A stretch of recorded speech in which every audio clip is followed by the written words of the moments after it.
I told myself it was just a short escape, a little time for me to feel alive again. My husband, Daniel, was a good man, but lately, our marriage had been nothing more than routine. Silent dinners, tired mornings, and empty words.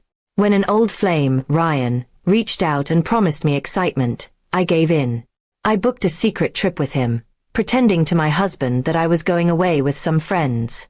To make sure there were no interruptions, I blocked Daniel's number before boarding the plane. The trip was everything I thought I wanted. Lavish dinners, laughter, and stolen kisses that made me feel young again. With Ryan, I forgot my responsibilities, my vows, and the man waiting back at home.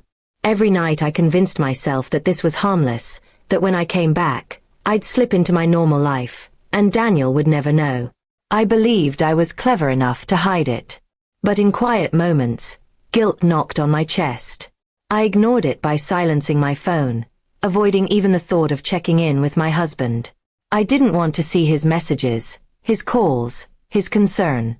For 1 week, I lived in a fantasy, while Daniel had no idea where I was or why his wife had vanished without a word.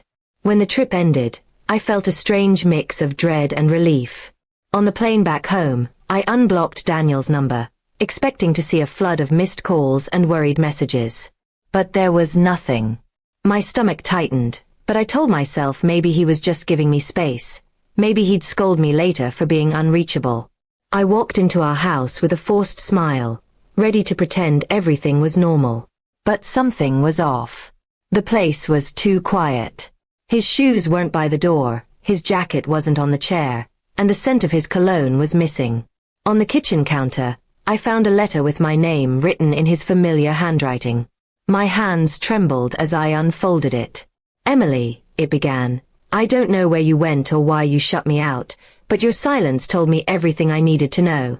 A husband should never have to beg for a place in his wife's life." I waited, I worried, and I realized, I deserve more than being blocked out of your world. By the time you read this, I'll be gone. I won't wait for explanations anymore. Goodbye. The words cut deeper than any confrontation could have. My chest burned, my knees went weak, and I collapsed into a chair. I wanted to call him, to scream that it wasn't what he thought, but I knew it was exactly what he thought. My betrayal had written its truth louder than any defense I could make.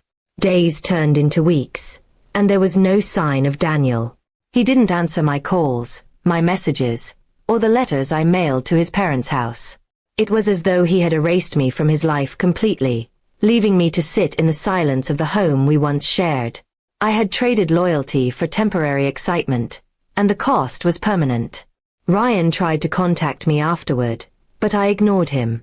Suddenly, the thrill I once chased felt disgusting. He wasn't a part of my future, and he never had been.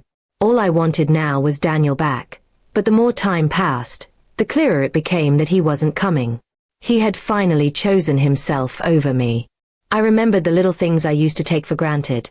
How Daniel always made sure my car had gas, how he left coffee ready in the morning, how he called me home whenever I felt lost. Now those small acts of love replayed in my mind like punishments. I had wanted excitement, but I had destroyed the stability that truly mattered. My friends noticed the change in me. They asked why I looked pale, why my wedding ring was gone. I couldn't admit the truth. I simply said Daniel and I had grown apart. In reality, I had shattered something unbreakable, and he had left before I could beg for forgiveness. Months later, I received divorce papers. They were straightforward, without anger, without bitterness, just finality. He didn't want revenge, he didn't even want to fight. He simply wanted freedom from me. My signature felt like the last nail sealing the coffin of the life we once had. Sometimes at night, I still pick up my phone and stare at his contact, wondering if he ever thinks of me. But I know I'll never hear his voice again, never see his smile, never feel his quiet love. My choice on that trip didn't just break my marriage. It erased the man who once promised forever. In the end, I learned that love isn't always about excitement or passion. It's about loyalty, respect, and the quiet comfort of trust. I lost Daniel because I forgot that.